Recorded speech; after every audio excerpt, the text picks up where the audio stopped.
खबर शामिल करते हैं टंडोल अय्यार से। एस प्लस के नुमाइंदे अतीकुर रहमान की रिपोर्ट के मुताबिक हालिया बारिशों के बायस नसरपुर रोड पर गंदगी की वजह से शहरी परेशान है।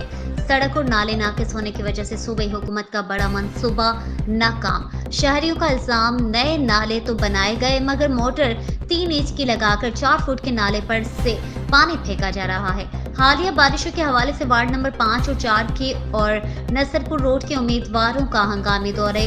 बरसाती नालों की नाकिस कारकर्दगी पर एस प्लस के नुमाइंदे अतीकुर रहमान से गुफ्तगू करते हुए अवाम का कहना था कि नसरपुर रोड पर काम चल रहा था, अब कई महीनों से बंद है।